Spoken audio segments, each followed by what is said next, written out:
suñ nekkee ba tey Sénégal ñuy wax ci waxu justice dafa am débat yoo xam ne Sénégal waroon nañu ko dépasser lii di indépendance de la justice waroon nañu ko dépasser bu yàgg li muy wane rek mooy Macky Sall différence wala wute gi am diggante kàddoom ak li mu doon dig Sénégalais ak li muy def tey kon pour man yooyu ay débat secondaire la te textuellement ñetti fan yi nga xam ne wala ñaar ba ñett yi nga xam ne mooy problème mu indépendance de la justice ñu naan président de la République warul jiite au conseil de la mais président war na am yeneen yi muy toppatoo lu dul ay au conseil de la magistrature war na am leneen lu mu toppatoo moom ak ministre de la justice am wala ñu naan amovibilité wala inamovibilité des magistrats gis nga question yi man pour man nekk fi di ci wax sax dafa wane rek ni Sénégal dañoo def recul bu extraordinaire l'exécutif ku ko yàlla dénk sénégalais yaakaar la ci lu bëree bëri war nga am yeneen yooyu toppatoo lu dul téye waaye nag su dee yaakaaroo ci bilan jubaloo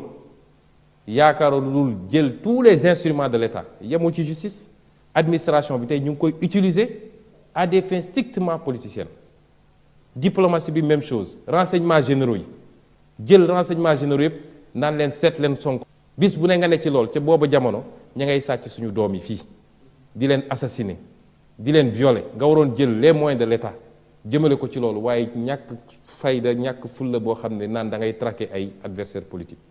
su dee yow yaakaaroo ci programme yaakaaroo ci réalisation naka laay def ba utiliser ci justice pour casser des adversaires politiques parce que lii ñuy wax ni yëpp pourquoi les gens disent que les dossiers sont politiques mais c'est des dossiers politiques c'est des dossiers politiques parce que tey su dul woon dossier politique directeur de poste bi ñuy wax Siré Dia waruloon nekk fii en liberté na parce que li mu def poste moom xam na ko interprété na assemblée nationale ba banque mondiale bind si c'est du banditisme li mu def poste su doon justice rek Cheikh Omarou Anne nga xam ne rapport bi tax ñu dàq Nafi Ngom Keïta li mu bind mooy dañ ko war a dàq te bu mu mus a exercer ti responsabilité publique